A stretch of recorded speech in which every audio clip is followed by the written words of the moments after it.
Bonjour mes amis, j'espère que vous allez bien. Merci pour vos encouragements. Aujourd'hui, je vais vous présenter un roman de suspense. Le titre du livre est Moi, Arthur, maître du royaume perdu. Le nom de l'auteur est Jenny McLachlan. Il a été traduit de l'anglais par Julie Lopez. Le titre du livre en anglais est The Land of Roar. Il a été illustré par Ben Mansell.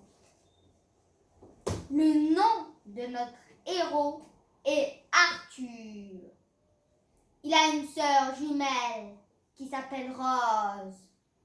Et ils vont bientôt passer en 6e. Lors de leur petite enfance, ils jouaient dans le grenier de leur grand-père et s'étaient inventé un monde imaginaire qu'ils avaient appelé Groar. Pour y accéder, ils se servaient d'un lit pliable qu'ils utilisaient en guise de portail. Dans leur monde imaginaire, il y avait un royaume rempli de dragons, de sirènes, de sorciers ninjas et d'épouvantails. Mais en grandissant, Arthur et Rose sont devenus de moins en moins complices. En effet, Rose préférait jouer avec de nouveaux amis. Ainsi, ils ont abandonné l'idée de leur monde imaginaire il y a plus de 3 ans. Un jour, Arthur a accompagné son grand-père dans le grenier. Son papy s'est allongé dans le lit pliable et a crié « Écoutez-moi rugir !» Puis, il a disparu. Arthur s'est lancé dans une quête pour le sauver. Il s'est allongé 32 fois dans le lit pliable et a crié la même phrase que son grand-père. Mais en vain.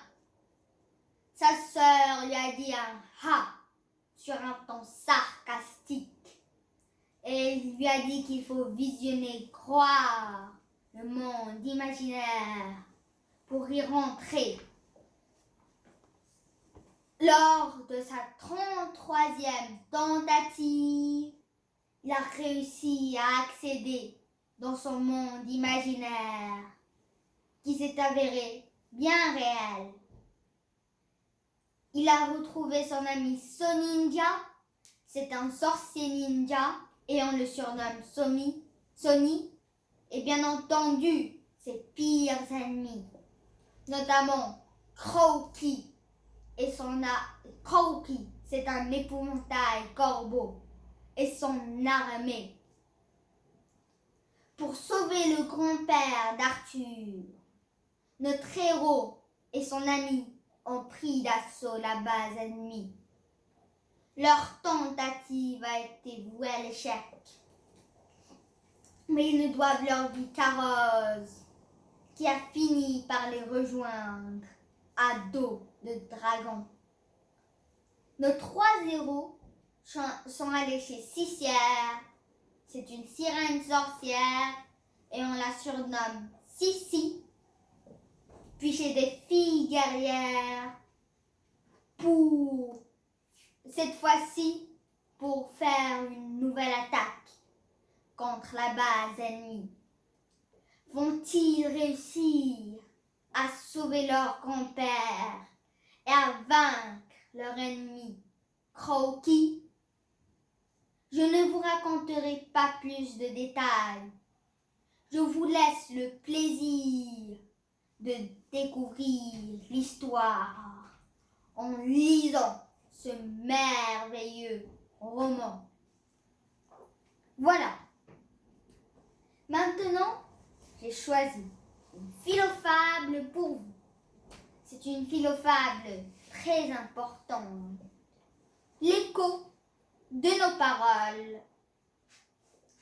Un jeune berger emprunta un jour un nouveau sentier avec son troupeau.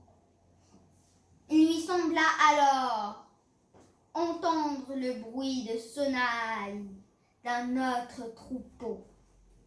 Cela le remplit de joie, car il avait bien envie de se faire un ami. Il appela « Qui est là ?» et il entendit aussitôt d'autres voix répondre « Qui est là? Qui est là?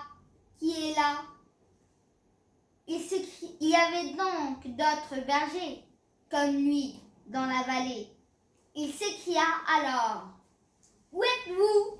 Je ne peux pas vous voir. » Et les voix répondirent « Pas vous voir, pas vous voir, pas vous voir. » Cela le mit en colère. Les autres bergers se cachaient et se moquaient de lui. Il leur cria « Montrez-vous, imbécile !» Et les voix répondirent « Imbécile, imbécile, imbécile !» Cela lui fit un peu peur. Il n'était pas de taille à lutter contre tous ces bergers. Il rassembla bien vite son troupeau et rentra à la maison. Son grand-père, le voyant revenir tout en sueur, le questionna. « Qu'y a-t-il, mon petit?